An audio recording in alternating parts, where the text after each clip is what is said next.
इस साखी में कबीर ने अपने अनुभवों को पिरोया है। कहीं कहीं ईश्वर के प्रति अपने प्रेम को व्यक्त किया है, कहीं गुरु के प्रति अपनी श्रद्धा भक्ति को व्यक्त किया है, कहीं अपने ईश्वर प्राप्ति के जो अनुभव उनको हुए उनको व्यक्त किया है। तो मैं बता दूं, कबीरदास एक निर्गुण ब्रह्मा की उपासना पर अधिक बल देते थे और जो इनके आराध्य राम थे, उन राम का सगुण या साकार रूप नहीं था, उन राम का जो रूप था वो निराकार रूप था। तो उन्होंने यदा कदा अपनी भक्ति के विषय में भी इसमें बताया है और बड़े सुंदर शब्दों में इन्होंने पदों में गुरु, ईश्वर, प्रेम, इनकी महिमा का बखान किया है। तो चलिए देखते हैं। आशा है ये वीडियो आपको बहुत पसंद आएगा, इस वीडियो के अंत तक बने रहें। तो चलिए, पहला जो पद है, बलिहारी गुर आपने द्यो हानि के बार, जिन मानस ते देवता करत, जिन मानस ते देवता करत न लागी बार। कि बलिहारी गुर आपने द्यो हानि के बार, जिन मानस ते देवता करत न लागी बार। कि कबीरदास जी कहते हैं कि बलिहारी गुर आपने, आपने अर्थात अपने, कि मैं उस अपने गुरु पर बलिहारी जाऊं। द्यो हानि के बार माने कितनी बार, द्यो हानि माने दिन में। कि कबीरदास कहते हैं बलिहारी गुण आपने द्यो हानि के बार, कि मैं एक दिन में अपने गुरु पर कितने बार बलिहारी जाऊं, अर्थात अपने आप को कितने बार उन पर न्यौछावर करूं, कितने बार न्यौछावर कर सकता हूं। कि जिसने जिन मानस ते देवता करत न लागी बार, कि जिसने मुझ जैसे व्यक्ति को, मुझ जैसे सामान्य से शिष्य को मनुष्य से देवता करने में करत न लागी बार, उनको बार अर्थात देर, उनको मुझ जैसे, ते माने होता है से, जिन मानस ते देवता, कि जिनको मनुष्य से देवता करने में करत न लागी बार, अर्थात उनको मनुष्य से देवता करने में मुझ जैसे व्यक्ति को एक जरा भी देर नहीं लगी। बार माने देर। तो इस तरीके से कवि इसमें बताते हैं कि किस प्रकार से कि वो भक्ति से संसार में रहते हुए संसार में मुक्ति पाकर और वो ब्रह्ममय स्वरूप हो गए।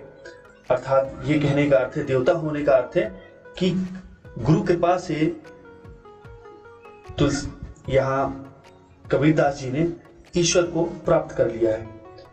यहां मनुष्य से देवता बनने का यही अर्थ है कि उन्होंने गुरु कृपा से, कि उनके गुरु ने उन पर ऐसी कृपा की कि उन्होंने उस परम ब्रह्म, उस ईश्वर को ऐसे ही पहचान लिया।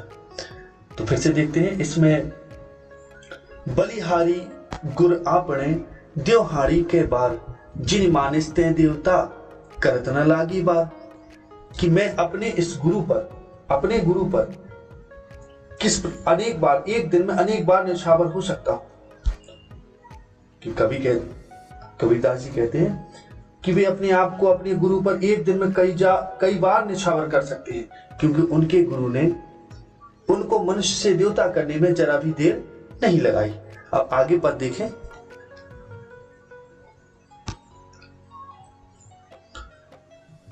सतगुरु की महिमा अनंत, अनंत किया उपकार, लोचन अनंत उघाड़िया, अनंत दिखावनहार। अब इस प्रस्तुत पद में कवि अपने सतगुरु की अनंत महिमा का बखान करते हैं कि उनके गुरु की कृपा कितनी महान है। कि सतगुरु की महिमा अनंत, अनंत किया उपकार, यहां उपकार का अर्थ उपकार है। और लोचन अनंत उघाड़िया, अनंत दिखावनहार, कि अनंत लोचन, लोचन अर्थात नेत्र, कि उन्होंने अनंत नेत्रों को उखाड़ दिया। अर्थात अनंत नेत्र अर्थात कहने का अर्थ है दिव्य दृष्टि। कि मेरे गुरु की महिमा अनंत है, उन्होंने मुझ पर अनंत उपकार किया। कबीरदास जी कहते हैं कि मेरे उन अनंत अर्थात मुझे दिव्य दृष्टि, अनंत माने अनंत उघाड़, लोचन माने नेत्र, अनंत उघाड़िया, कि मेरे नेत्रों को उघाड़ दिया, अर्थात मुझे दिव्य दृष्टि प्रदान कर दी और अनंत दिखावनहार, और उस दिव्य दृष्टि से मैं उस पर ब्रह्म के उनका साक्षात्कार कर सका। तो सतगुरु की महिमा अनंत, अनंत किया उपकार, लोचन अनंत उघाड़िया, अनंत दिखावनहार। इस तरीके से उन्होंने मुझ पर इतनी कृपा की, मुझे वो दृष्टि प्रदान की कि मैं उस अनंत, अनंत यहां अनंत का अर्थ ईश्वर भी है, अनंत दिखावनहार, लोचन अनंत का अर्थ है दिव्य दृष्टि, और इस अनंत का अर्थ है वह अनंत पर ब्रह्म। आगे देखते हैं अगला पद। दीपक दिया तेल भरी, बाती दई अघट, पूरा किया बिसाहुना, बहुरी न आवो हट। अब इसमें कवि कहते हैं दीपक दिया तेल भरी, कि उन्होंने, मेरे गुरु ने मुझे दीपक दिया तेल भरी, एक तेल भर के दीपक दे दिया। अब दीपक कहने का अर्थ उनके गुरु ने कबीरदास को ज्ञान रूपी जो दीपक दिया उसमें प्रेम रूपी तेल भर दिया, बाती दई अघट, अघट ना घटने वाली बाती दे दी। अब यहां बाती का अर्थ जो है वो बाती सुरती है, अक्षय बत्ती है, ईश्वर को सिमरने वाली, ध्यान करने वाली जो बाती दे दी उन्होंने, वो कभी न घटने वाली, ईश्वर को पाने वाली जो लगन रूपी बाती है वो उन्होंने उसमें बाती दे दी। कि दीपक दिया तेल भरी, बाती दई अघट, कि ज्ञान रूपी दीपक में प्रेम रूपी तेल भर दिया और अक्षय सुरति रूपी अर्थात लगन रूपी एक बत्ती दे दी जो कभी घटती नहीं है। क्योंकि जब दीपक जलता है तो बत्ती धीरे धीरे बत्ती भी समाप्त होती है, तो ऐसी बत्ती दी जो कभी घटती नहीं। और पूरा किया बिसाहुना, बहुरी ना आवे हट, हट माने बाजार, बहुरी माने बार बार, और बिसाहुना माने फेरा। और वे कहते हैं कि इस प्रकार इस अद्भुत ज्ञान रूपी दीपक के प्रकाश में जो कभी की जो सांसारिक जो इच्छाएं हैं, जो वासनाएं हैं, वो सब समाप्त हो गई, और उन्होंने इस ज्ञान रूपी दीपक को पाकर उन्होंने अपना जीवन का जो पूरा फेरा है वो समाप्त कर लिया, पूरा किया बिसाहुना, बहुरी ना आवो हट, कि अब हट, इस हट माने बाजार, इस संसार रूपी जिसमें भावनाओं का क्रय विक्रय होता है, इस बाजार में उन्हें अब दोबारा नहीं आना पड़ेगा। क्योंकि ईश्वर को पाने के बाद वो ब्रह्म में लीन हो जाएंगे और जन्म मरण के पार चले जाएंगे। इस प्रकार से उनका बिसाहुना अर्थात उनका पूरा फेरा हो जाएगा, और बहुरी माने दोबारा फिर से वो इस बाजार में नहीं आएंगे। आगे देखते हैं।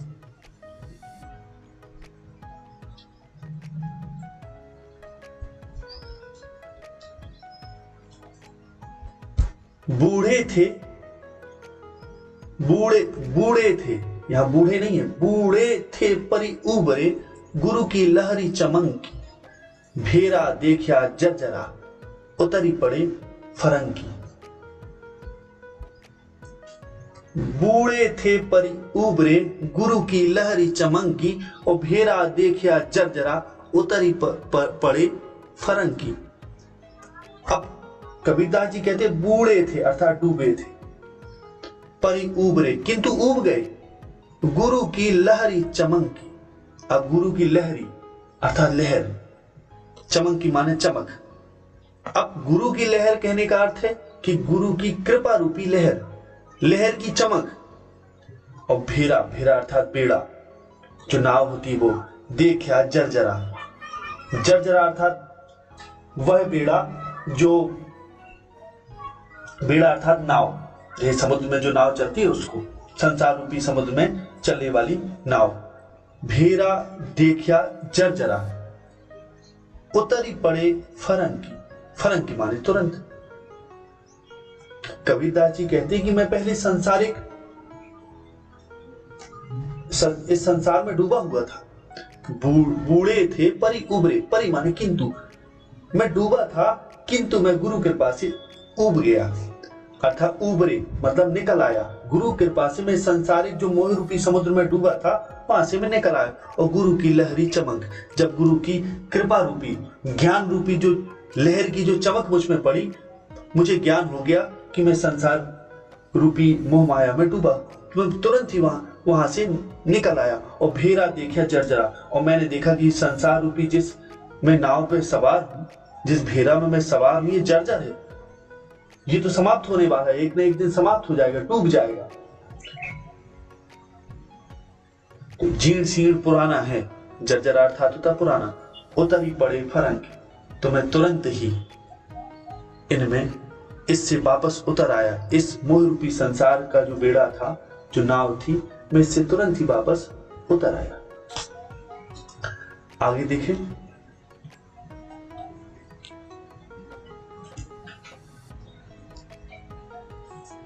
चिंता तो हरि नाव की और न चिंता दास, जो जे कछु चित में राम बिन सोई काल की पास। अब इसमें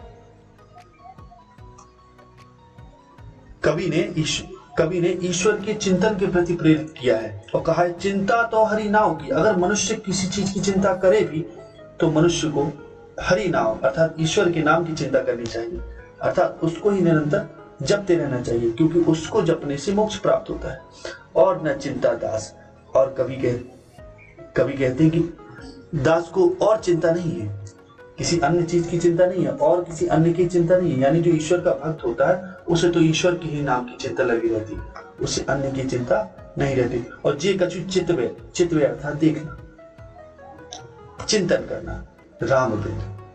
अगर राम के बिना और कुछ देखते हैं, सोई काल की फास, सोई काल की पास। अब यहां पास का अर्थ है फंदा, कि जो कुछ भी अगर राम के अलावा भी कुछ चिंतन करते हैं तो सब काल की फास है या पास है, यानी काल का जो फंदा है, फंदा के समान है, यानी वो सब समय के आदमी है। तो कवि कह रहे हैं चिंता तो हरि नाव की और न चिंता दास, कि अगर चिंता करें भी तो केवल ईश्वर के नाम की करें और किसी अन्य की चिंता मुझे नहीं है, इसलिए अन्य की चिंता नहीं करनी चाहिए।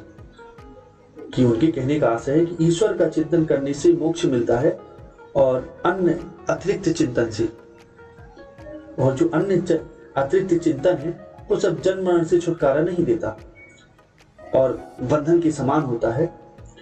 इसलिए वे कबीरदास जी कहते हैं कि मैं ईश्वर के नाम की केवल चिंता करता हूं और न चिंता दास, की मुझ कबीरदास को अन्य की चिंता नहीं है। और जे कछु चित में राम बिन सोई काल की पास, और अन्य जो चीजें हैं वे सब काल की पास है, अर्थात समय के अधीन है, समय और समय के साथ साथ वे नष्ट हो जाते हैं और जन्म मरण में डालने वाले हैं। आगे देखें,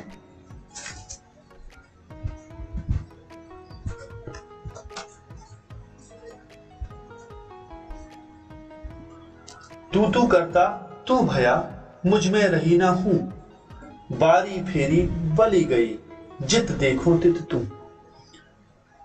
अब इसमें कबीरदास बताते हैं कैसे वो ईश्वर को निरंतर जपते जपते उसी में ही लीन हो गए।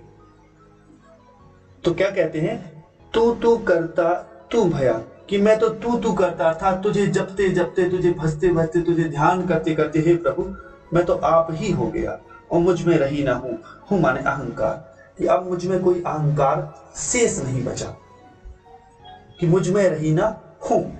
और बारी फेरी बली गई, जित देखूं तित तू। और बारी फेरी अर्थात मैंने जो जन्म मरण का चक्कर था वो पूरा कर लिया। बली गई अर्थात मैंने अपने आप को बलि कर दिया, बलिहारी कर दिया आप में ही। जित देखूं तित तू, अब तो मैं बचा ही नहीं, सब जगह केवल आप ही आप हो, अर्थात मैंने अपने आप को अर्थात अपनी आत्मा को आप पर न्यौछावर कर दिया, हे ईश्वर। इसलिए अब कहीं भी मेरा कोई पृथक अस्तित्व नहीं बचा और मैं तो आप ही हो गया। अर्थात ये हम कह सकते हैं कि कबीरदास जी इसमें कह रहे हैं कि वह ईश्वर के निरंतर ध्यान से ईश्वर स्वरूपी हो गए।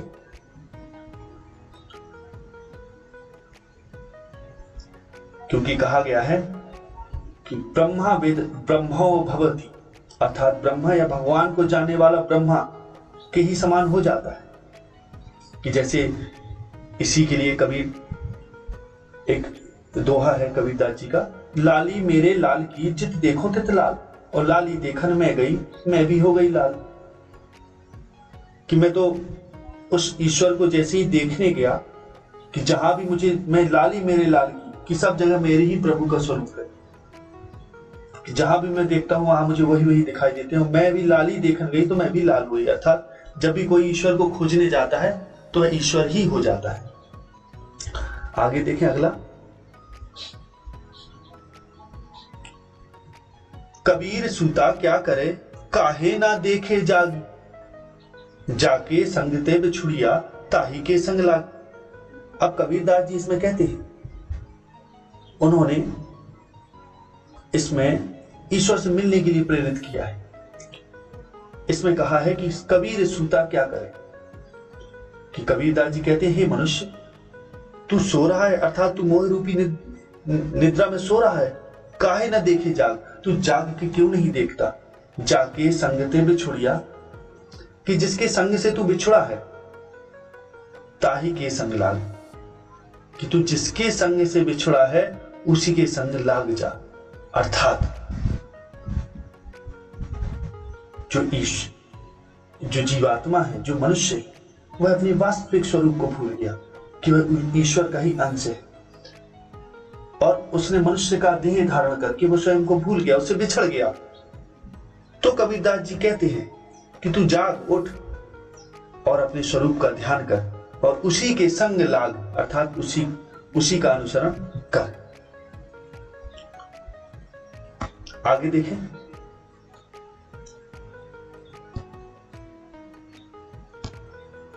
केसो कहीं कहीं कूकिए ना सोइए असरार, रात दिवस के कूकड़े कबहू लगे पुकार। अब कबीरदास जी कहते केसो कहीं कहीं कूकिए, यहां ईश्वर की भक्ति करने को प्रेरित करते हैं। कहते केशव, केशव अर्थात केशव माने श्री कृष्ण, कहीं कहीं कूकिए, कि बार बार श्री कृष्ण का नाम कूकिए, अर्थात कोयल के समान बोलिए।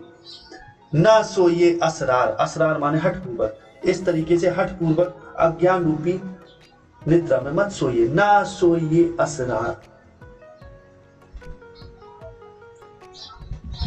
रात दिवस के कूकड़े, कि अगर तुम रात दिन कृष्ण के नाम का उच्चारण करोगे तो रात दिवस के कूकड़े कबहू लगे पुकार, कि हो सकता कभी पुकार पूरी लग जाए।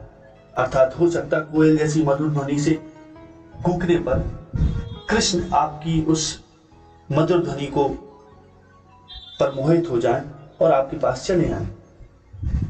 तो कभी ना कभी, तो अर्थात कवि के कहने का अर्थ यह है कि ईश्वर को पुकारने का जो फल है वो निश्चित ही उनकी प्राप्ति है।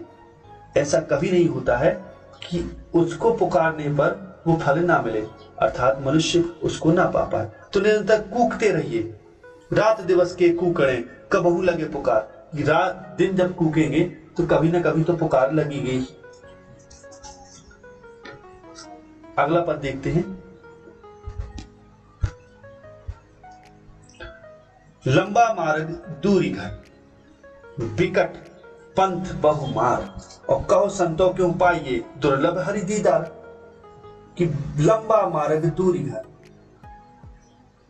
अब इसमें कभी ये बताते हैं कि जो प्रभु की प्राप्ति का जो मार्ग है वो कठिनाइयों से भरा है। वो कहते ईश्वर की जो प्राप्ति का मार्ग है बहुत कठिन है। लंबा मार्ग दूरी घर, ईश्वर का जो घर है बहुत दूर है। और विकट पंथ, विकट अर्थात जिसे पार करना कठिन हो, वो मार्ग इतना कठिन है जिसे पार करना बहुत ही कठिन। विकट पंथ, पंथ माने मार्ग, बहुमान विभिन्न, और मार माने विघ्न बाधाएं, जिसमें बहुत सारी विघ्न बाधाएं भी। कहो संतों क्यों पाइए। अब संतों से कह रहे हैं कि हे संतों बताइए कि इस मोह माया से भरे हुए, इस विभिन्न बाधाओं से भरे हुए संसार को पार करके कैसे उसको पाए। कहो संतों क्यों पाइए, बताइए कैसे पाए। दुर्लभ हरि दीदार, दीदार माने दर्शन, कि हरि के दर्शन तो बड़े दुर्लभ है। अर्थात कोई सोचे कि संसारिक बाधाओं को बिना पार किए प्रभु के दर्शन मिल जाएंगे तो बहुत मुश्किल है, असंभव है, बड़े दुर्लभ है। दुर्लभ अर्थात जिसका लाभ होना मुश्किल हो, जो पाना मुश्किल हो। आगे देखें अगला पद,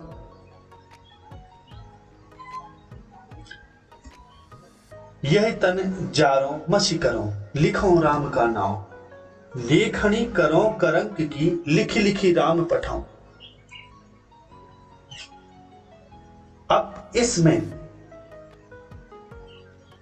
कवि अपनी व्याकुलता को व्यक्त करते हैं और उनको पत्र लिखना चाहते हैं। और कैसे लिखना चाहते हैं देखें, यह तन जारो मसी करो, कि मैं अपने ईश्वर से मिलने की कवि को यानी कबीरदास जी को इतनी लगन है कि कहती यह तन जारो मसी करो, मसी अर्थात स्याही, और लिखो राम का नाम, कि मैं इस पूरे अपने तन को जला दूं उसकी तपश्चर्या में, उसको पाने, उसके प्रेम में, और उसको जलाने के बाद उसकी स्याही बना लूं इस तन की, और लिखो राम का नाम, और राम का नाम लिखो, और लेखनी करो करंक की, करंक अर्थात हड्डी,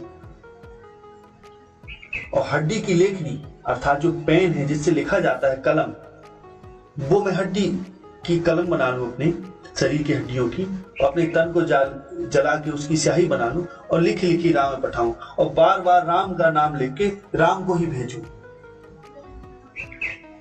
तो इसमें कवि की व्याकुलता प्रकट होती है कि वो उनसे मिलने के लिए कितने व्याकुल हैं कि उन्हें अपने भी शरीर की चिंता नहीं है। यह तन जारो मसी करूं लिखूं राम का नाम, और लेखनी करूं करंक की, और लिखी लिखी राम पठाऊं। आगे देखें,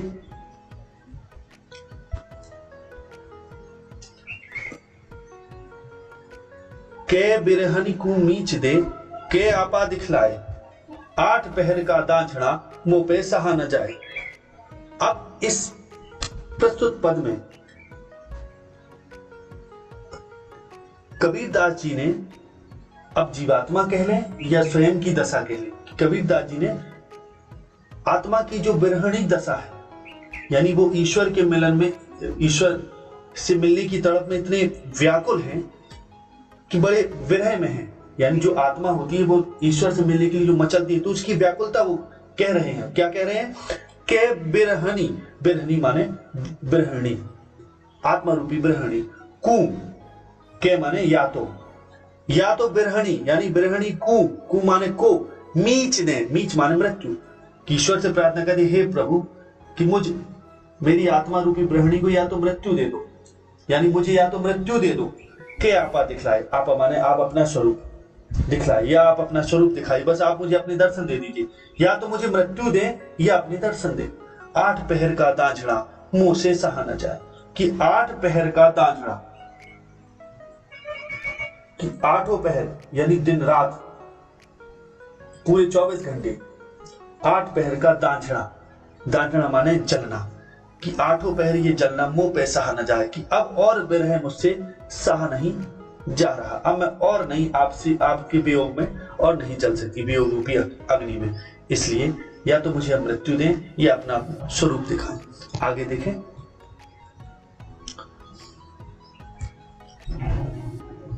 कबीर रेख सिंदूर की काजल दिया न जाए, नैन रमैया रमी रहा दूजा कहां समाए। कि अब इसमें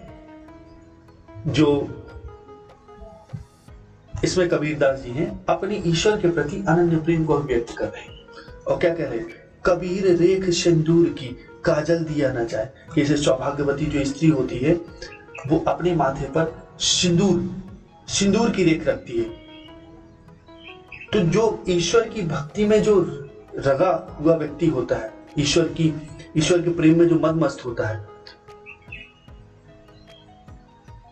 उसमें अन्य सांसारिक जो वासना है, यहाँ काजल मतलब है सांसारिक वासना, वहां उसमें सांसारिक वासनाओं को स्थान नहीं होता, अर्थात जैसे सौभाग्यवती स्त्री के माथे पर सिंदूर जो होता है उसमें अन्य वासना नहीं आ सकती, यानी काजल रूपी वासनाओं को उसमें कोई स्थान नहीं, यानी एक भक्त रूपी हृदय में काजल रूपी वासनाओं को कोई स्थान, उसमें सिंदूर रूपी ईश्वर के प्रति जो लगन है, प्रेम है, वो जब रमा है तो फिर वो आगे कहते हैं तो वहां वासनाओं को कोई स्थान नहीं हो सकता। फिर आगे कहते हैं नैन रमैया रमी रहा, रैन रमैया यानी नैन रमैया रमी रहा, नैन मान नेत्र, जो नेत्रों में प्रीतम राम बसे हैं, यानी ईश्वर जो जिन नेत्रों में बसा है दूजा कहाँ समाये।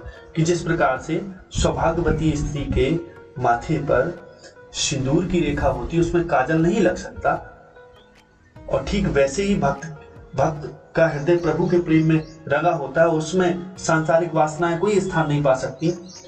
और जिनके हृदय में, जिनके नेत्रों में राम बसे हो, उनके नेत्रों में दूजा कहाँ कोई बस सकता है। तो इस तरीके से कवि इस पद में अपने अनन्य प्रेम को अभिव्यक्त कर रहे हैं ईश्वर के प्रति। आगे देखें, सागर नाही सीप बिन स्वाति बूंद भी नाही, और कबीर मोती नीपजे शून्य सिसर गण मान। अब इसमें कवि ने योग साधना से उपलब्ध होने वाली जो अंतिम उपलब्धि उसकी ओर इशारा किया है, और इसमें बताया जैसे सागर नाही सीप बिन, कि सागर में जो सीप होती है ना, और स्वाति बूंद भी ना है। स्वाति नक्षत्र में बूंद जो गिरती है, कि सागर में स्थित सीप में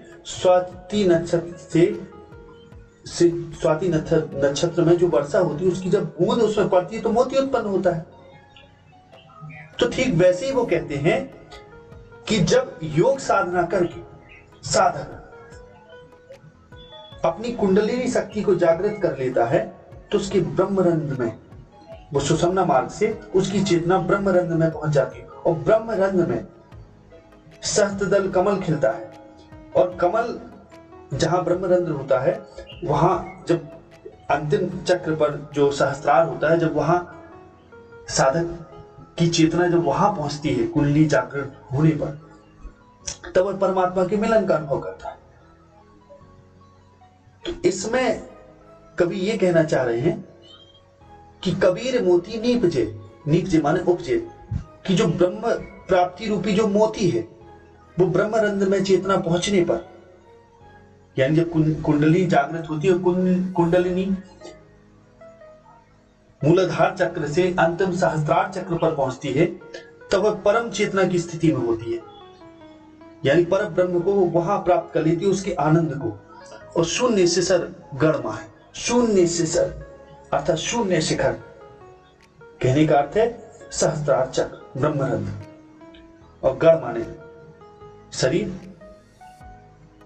शून्य शिखर गण माने शरीर, इसी शरीर के शून्य शिखर अर्थात ब्रह्मरंध्र में ऊपर बिल्कुल ब्रह्म कमल जहां खिलता है, सहस्त्रदल कमल, सैकड़ों पत्तियों वाला कमल, तो वहां बिना किसी सीप, बिना किसी स्वाति नक्षत्र में सीप में गिरने वाली मोती, बिना बूंद के ही मोती वहां उत्पन्न होता है। अर्थात कहने का अर्थ यह है कि वहां ना तो सागर है, ना सीप है, और ना ही स्वाति नक्षत्र की बूंद है, फिर भी वहां ब्रह्मरंध्र में मुक्ति रूपी मोती उत्पन्न होता है, और अंधकार दूर हो जाता है, ईश्वर की अनुभूति हो जाती है। यानी सागर नाही सीप बिन स्वाति बूंद भी नहीं, सागर में सीप नहीं, सागर नाही सीप बिन स्वाति बूंद भी नहीं, और स्वाति नक्षत्र की बूंद भी नहीं है उसमें कि मोती खिले। यानी जो ईश्वर की प्राप्ति है वो ऐसी है कि वहां कोई साधन उपलब्ध नहीं है, बिल्कुल शून्य शिखर है, यानी शून्य शिखर पर बिल्कुल शून्यता है। यहाँ तो सागर में जो सीप होता है, जब स्वाति नक्षत्र में बूंद गिरती है उसमें सीप में, तो मोती उत्पन्न होता है। लेकिन जब ब्रह्म रूपी साधना में लगे हुए साधक की कुंडलिनी जागृत होती है, तब वहां किसी मोती या किसी सीप या बूंद की आवश्यकता नहीं होती। वहां तो मुक्ति रूपी मोती जो है सहस्त्र कमल में खिलता है। आगे देखें, पानी ही ते हिम भया, हिम है गया बिलाए, जो कुछ था सोई भया, अब कुछ कहा न जाए। कि पानी ही ते हिम भया, यहां और हिम है गया बिलाए, यहां कबीरदास जी ने जीवात्मा के एकात्म रूप को अभिव्यक्त किया है। यानी ये हम कह सकते हैं कि यहां अद्वैतवाद का प्रदर्शन उन्होंने किया कि पानी ही ते हिम भया, पानी माने पानी, कि जल से ही हिम यानी बर्फ बनती है, और हिम है गया बिलाए, वही हिम विलीन हो जाता है पिघलकर, और जो कुछ था सो ही भया, यानी फिर पानी हो गया। जो बर्फ थी वो पानी हो गई फिर वापस। अब कुछ कहा न जाए, कि अब कुछ कह नहीं सकते। अर्थात कहने का उनका अर्थ यह है कि जब जीवात्मा परमात्मा रूपी सागर में उतर जाती है, यानी जो जीवात्मा है वो परमात्मा का ही अंश है, यानी परमात्मा से ही जीवात्मा बनी, और जब वही जीवात्मा जब मुक्त हो जाती है और परमात्मा में ही मिल जाती है, तो वह पुनः फिर से परमात्मा हो जाती है, अर्थात वो मुक्त हो जाती है, मुक्ति प्राप्त कर लेती है। तो फिर उसका कोई अलग अस्तित्व नहीं रहता, इसलिए फिर उसके बारे में कुछ भी नहीं कह सकते। अगला देखें, पंख उड़ानी गगन को, पिंड रहा परदेश, और पानी पिया चंच बिन, भूल गया यह देश। पंख उड़ानी गगन को, पंख माने पक्षी, उड़ानी माने उड़ा, गगन को माने की ओर, और पिंड माने शरीर, रहा परदेश, शरीर परदेश यानी संसार, कि जो शरीर है वो संसार में ही रहा। और पानी पिया, पानी माने यहाँ जो पानी का मतलब पानी यानी आध्यात्मिक आनंद, ईश्वर प्राप्ति का आनंद, चंच बिन, चौंच के बिना, और भूल गया यह देश माने यह शरीर, यह संसार। कबीरदास जी इसमें कहते हैं कि जब कुंडलिनी जागरण के पश्चात साधक सहस्त्रार चक्र में जब स्थित ब्रह्मा से संपर्क करता है, यानी सहस्त्रार चक्र में जब वो उसकी चेतना पहुंचती है, तो ब्रह्मा से एकाकार होने का जो अनुभव करता है, तो उससे जो आनंद प्राप्त होता है वह एक ऐसा आनंद है जो बिना चंच में, यानी चंच माने होता है इंद्री, चौंच, तो बिना, यहाँ चंच का मतलब है चौंच यानी इंद्री, तो बिना इंद्री के उस आनंद का अनुभव करता है। यानी वहां नाक, कान, आंख, मुंह, शरीर की कोई भी त्वचा का वहां कोई विशेष योगदान ही नहीं होता। यानी कहने का अर्थ है जो निराकार ब्रह्म यानी योग साधना से की जो अंतिम उपलब्धि है, उस अंतिम उपलब्धि में यानी योग साधना करके जो अंत रूप में जो ईश्वर की प्राप्ति होती है, उससे जो आनंद प्राप्त होता है वह एक ऐसा आनंद है जो इंद्रियों द्वारा प्राप्त नहीं हो सकता। इसीलिए कबीरदास जी कहते पानी पिया चंच बिन, भूल गया यह देश। जब वह चंच बिन यानी बिना इंद्रियों के जब वह आध्यात्मिक आनंद, ईश्वर प्राप्ति का आनंद जीवात्मा अनुभव करती है, तो यह देश यानी इस संसार, इस शरीर को भूल जाती है। आगे देखिए,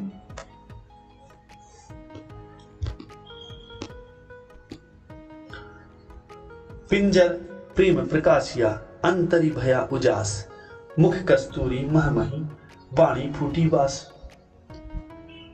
पिंजर प्रेम प्रकाशिया, पिंजर माने शरीर, प्रेम प्रकाशिया, पिंजर प्रेम प्रकाशिया, पिंजर माने जो शरीर हमारा पिंजरा है, शरीर के अंदर का भाग पिंजरा कहलाता है। प्रेम प्रकाश यानी प्रेम से ये शरीर में, इस पिंजरे में प्रकाश उत्पन्न हो गया, यानी जब ईश्वर रूपी प्रेम प्राप्त होता है तो इस शरीर अंतर भया उजास, उजास माने उजाला, अंतरी माने अंदर, जब हमें ईश्वर रूपी प्रेम की प्राप्ति होती तो हमारे हृदय में प्रकाश उत्पन्न हो जाता है। और मुख कस्तूरी महिमही, मुखी माने मुख में, और कस्तूरी माने जो हिरण की सींग में जो कस्तूरी होती है उसकी बात हो रही, और महमही माने उसकी महक उठना, और वाणी फूटी बास। तो उनके कहने का अर्थ है कि जब ऐसी स्थिति हो जाती है, हृदय में प्रेम का प्रकाश फैलता है, तो पूरा अंतः का अंतर, जब पिंजर प्रेम प्रकाशी, जब शरीर में, मनुष्य के अंतर में, हृदय में, पिंजर माने शरीर, जब शरीर में प्रेम रूपी प्रकाश, शरीर रूपी जब पिंजरे में प्रेम रूपी जब प्रकाश फैलता है, तो वो प्रकाश पूरे अंतःकरण को प्रकाशवान कर देता है। अंतर भया उजास, और मुख कस्तूरी महमही, वाणी फूटी बास, की वाणी से फिर बास फूटने लगती, अर्थात राम राम का स्वर वाणी से निकलने लगता। कहते हैं जब ऐसी स्थिति होती, पूरा शरीर, पूरा हृदय, अंतर पूरा प्रेम रूपी प्रकाश से जब भर जाता है, तो मुख से बोले जाने वाली जो वाणी है वह कस्तूरी के समान सुगंध उत्पन्न कर लेती है। यानी जीवात्मा के मुख से प्रत्येक क्षण प्रभु प्रेम की सुगंध फूटती रहती है। अर्थात जब ईश्वर से साक्षात्कार होता है, उसके अंदर चारों ओर प्रेम ही प्रेम फैल जाता है, तो हर तरीके से जीवात्मा पवित्र और निर्मल हो जाती है और फिर सदा उसके मुख से राम नाम की सुगंध ही फूटती है और जिससे पूरा वातावरण महक उठता है, महमही हो जाता है। आगे देखें अगला,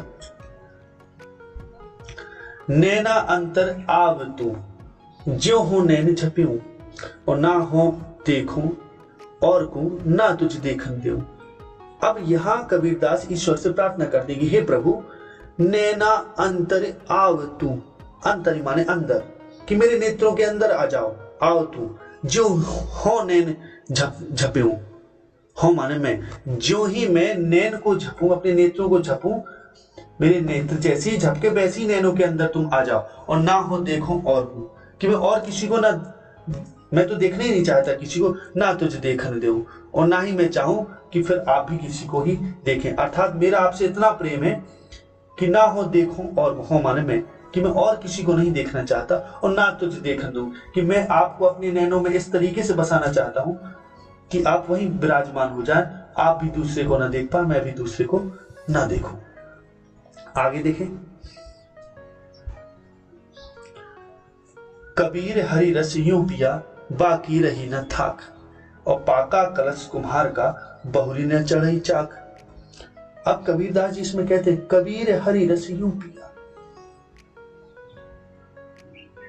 इसमें वो बताते हैं कि जो उनकी सांसारिक तृष्णा है उसका नाश हो गया और अब वो ईश्वर रूपी जो आनंद है उसको प्राप्त कर चुके, अब उनकी कोई अन्य इच्छा बाकी नहीं रही। तो क्या कहते हैं, कबीर हरि रस यूं पिया, कि ईश्वर की प्राप्ति रूपी रस, अर्थात ईश्वर की जब प्राप्ति हो जाए तो महाआनंद की प्राप्ति होती है। तो कबीर हरि, हरि माने ईश्वर, हरि रस यूं पिया, कि कबीरदास जी कहती कि मैंने ईश्वर की प्राप्ति रूपी जो आनंद है वो ऐसे पिया, यानी ईश्वर की मुझे प्राप्ति हुई तो इतना आनंद मिला कि बाकी रही न थाक, थाक माने प्यास या थकावट, कि अब कोई प्यास या थकावट बाकी नहीं रही। और पाका कलश कुम्हार का, कि जैसे कुम्हार का जो कलश होता है, घड़ा होता है, जब वो पक जाता है तो बहुरी न चढ़ई चाक, वो दोबारा चाक पर, कि जिस पर घड़े को बनाया जाता है घुमा घुमा के, वो चाक कहलाती है, चाक पर वो दोबारा नहीं चढ़ाया जाता है क्योंकि पक गया, वो पका हुआ घड़ा नहीं चढ़ सकता। तो कबीरदास जी के कहने का यहाँ अर्थ यह है कि वो ईश्वर प्राप्ति रूपी आनंद को प्राप्त करने के बाद अब कभी दोबारा वो संसार में नहीं आएंगे। आगे देखो, हेरत हेरत हे सखी रहया कबीर हिराय और बूंद समानी समद में सुगत हेरी जाए। अब यहां कबीरदास अपने ब्रह्म से एकाकार को प्रदर्शित करते, बताते कैसे वो ईश्वर से एकाकार हो गए। और हेरत हेरत हे सखी, वो एक सखी अर्थात अपने दूसरे साधु से कहते हैं, अपने संगी साथी से क्या कहते हैं कि हेरत हेरत हे सखी, हेरत हेरत अर्थात देखते देखते, कि वो परमात्मा को निरंतर देखते देखते अर्थात खोजते खोजते या ध्यान करते करते, हे सखी रहा कबीर है, मैं तो खो गया, उसी में ही खो गया। बूंद, जैसे कोई बूंद समानी समद में सुकत ही जाए, जैसे बूंद अगर समद माने समुद्र में खो जाए तो फिर उसे दोबारा खोज नहीं सकते, वो दोबारा प्राप्त नहीं हो सकती, सुकत ही जाए। अब उसको कहाँ देखें, इसी प्रकार अब मेरा कोई पृथक अस्तित्व तो नहीं बचा, मैं तो उसी में ही समा के वही हो गया हूं, अहम ब्रह्मास्मि, मैं ही ब्रह्म हो गया। आगे देखें अगला, कबीरा यह घर प्रेम का खाला का घर नाही और शीश उतारे हाथ करी सो बैठे घर माही। कबीरा यह घर प्रेम का, खाला का घर ना है, खाला माने मौसी, कि कबीरदास जी कहते हैं इसमें परमात्मा की, इसमें परमात्मा को जो प्रेम रूपी संसार है उसके बारे में यहाँ चर्चा कर रहे हैं। कह रही है घर प्रेम का, कि जो परमात्मा का प्रेम रूपी संसार है ये कोई खाला या मौसी का घर नहीं है जहाँ कोई भी जब चाहे जब अधिकार पूर्वक आ जाए चला जाए, ऐसा परमात्मा के घर में नहीं होता। शीश उतारे हाथ कर, कि यहाँ तो परमात्मा के घर में तब सो बैठे घर माही, बैठे माने प्रवेश, घर माही, माही माने में, शीश उतारे हाथ कर, कि यहाँ तो शीश को उतारने पर हाथ में रखो। अब शीश यहाँ प्रतीक है अहंकार का, कि यहाँ अहंकार रूपी शीश को काट कर हाथ में रख के ही प्रवेश मिलता है। सो बैठे घर माही, कि उनके कहने का अर्थ यह है कि जब मनुष्य अपने संपूर्ण अहंकार को त्याग देता है तो उसे परमात्मा रूपी प्रेम की प्राप्ति होती है। अर्थात परमात्मा रूपी प्रेम के साम्राज्य में तभी वो प्रवेश कर सकता है जब अपने शीश अर्थात अहंकार को उतार के अपने हाथ में रख के ले जाए। ये कोई मौसी का घर नहीं है कि जहां कभी भी मन हुआ तभी चले गए। आगे देखें अगला। जब मैं था तब हरि नहीं, अब हरि है मैं नाही, और सब अंधियारा मिट गया जब दीपक देखा माई। कि कबीरदास कहते हैं, यहां वो व्यक्त कर रहे कि जब उनमें अहंकार था तब उन्हें ईश्वर प्राप्त नहीं थे, और अब जब उनमें अहंकार नहीं तब ईश्वर है वो नहीं। तो उनकी कहने का अर्थ समझे इस भावार्थ को, जब मैं था, मैं माने अहंकार, जब मुझ में अहंकार था तब हरि नहीं थे, यानी ईश्वर तब नहीं था। और अब हरि है मैं ना है, अब हरि है अर्थात अब ईश्वर है मैं नहीं, अर्थात अहंकार नहीं है। और सब अंधियारा मिट गया, कि जितना अंधियारा था यानी अंधकार था, ज्ञान रूपी अंधकार, वो सब खत्म हो गया। ईश्वर के प्राप्त होने पर ही प्रकाश फैल गया ज्ञान रूपी। जब दीपक देखा माए, कि जब मुझे दीपक दिखाई दिया, ज्ञान रूपी दीपक जब मेरे हृदय में प्रकट हुआ तो सब अंधियारा मिट गया और मैं अब तो सब जगह ईश्वर ही ईश्वर है। तो इस तरीके से यह वीडियो यहीं समाप्त होता है। आशा है ये वीडियो आपको बहुत पसंद आया होगा, तो इसको लाइक करें, अधिक से अधिक इसको शेयर करें, और जिन्होंने चैनल को अभी तक सब्सक्राइब नहीं किया है वे चैनल को सब्सक्राइब करें। साथ ही साथ बेल आइकन भी हिट करें, जिससे जो भी आगे और वीडियो हम दें उसका नोटिफिकेशन आप तक पहुंचे। आगे अगले वीडियो मिलते हैं, तब तक के लिए नमस्कार, जय हिंद।